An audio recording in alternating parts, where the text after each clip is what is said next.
इस वीडियो में मैं आपको ये बताना चाहता हूँ कि यीशु ने हमारा स्थान लिया। वो कैसे ब्रदर जगदीश? उसकी हम बात करते हैं। यीशु ने हमारा स्थान लिया और इंग्लिश में एक शब्द है सब्स्टिट्यूशन।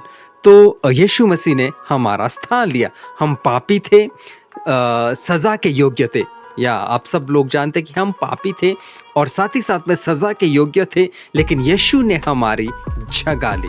यीशु ने हमारी जगह ली। दूसरा कुरिन्थियों 5:24, जो पाप से अज्ञात था उसी को उसने हमारे लिए पाप ठहराया कि हम उसमें होकर परमेश्वर की धार्मिकता बन जाए।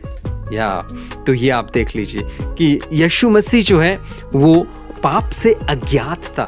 प्रभु यीशु मसीह निष्कलंक था, निष्पाप था। उसने पूरी जिंदगी भर कभी पाप नहीं किया, उसने कभी भी पाप नहीं किया और उसी को उसने हमारे लिए पाप ठहराया, उसी को हमारे लिए पाप ठहराया। और प्रभु यीशु मसीह ने हम सब के पाप अपने ऊपर ले लिए, ठहराया कि हम उसमें होकर परमेश्वर की धार्मिकता बन जाए, हम उसमें होकर परमेश्वर की धार्मिकता बन जाए। तो इसका मतलब क्या है? इसका मतलब है हमारा पाप यीशु पर डाला गया। मेरा और आपका जो पाप है वो यीशु मसीह के ऊपर डाला गया और उसकी जो धार्मिकता थी वो हमें दी गई।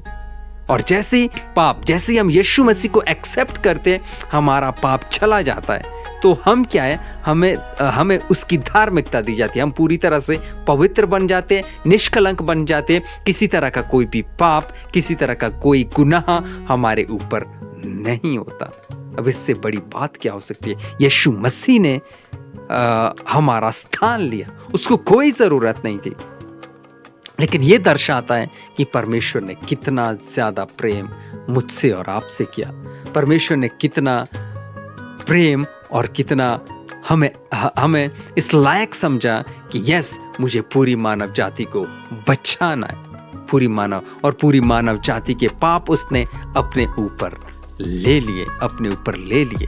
और आप एक बार फिर से वचन को पढ़ना चाहूंगा, जो पाप से अज्ञात था, या वो पाप से अज्ञात था। पूरी मानव जाति पाप के पीछे थी, गुनाहों के पीछे फंसी हुई थी। देखिए यहाँ पर जो पाप है ना, सबसे बड़ा पाप कौन सा है? जो आदम के द्वारा आज्ञा का उल्लंघन हुआ। और आदम का जो बीज है, आदम का जो पाप है, वो सब मनुष्यों के अंदर बना रहता है और हमें उस पाप को मिटाने के लिए कहाँ जाना पड़ता है? यीशु मसीह के पास। और यीशु मसीह ही है जो हमें उस पाप से छुटकारा दे सकता है, दूसरा कोई भी नहीं। तो यहाँ पर जो है पाप से अज्ञात था, मतलब जिसने कभी भी पाप नहीं किया उसी को उसने हमारे लिए, परमेश्वर ने क्या है, उसको पाप ठहराया, उसको पाप ठहराया। एक निर्दोष बंदा, उसको क्या है, पाप ठहराया गया और उसमें होकर परमेश्वर की धार्मिकता बन जाए। मतलब क्या इसका? हमारा पाप यीशु पर डाल दिया गया और उसकी धार्मिकता हमें दी गई। वाह, ऐसा हमारा यीशु मसीह जिसने ये सब मेरे और आपके लिए किया। परमेश्वर आपको आशीष दे। God bless you all.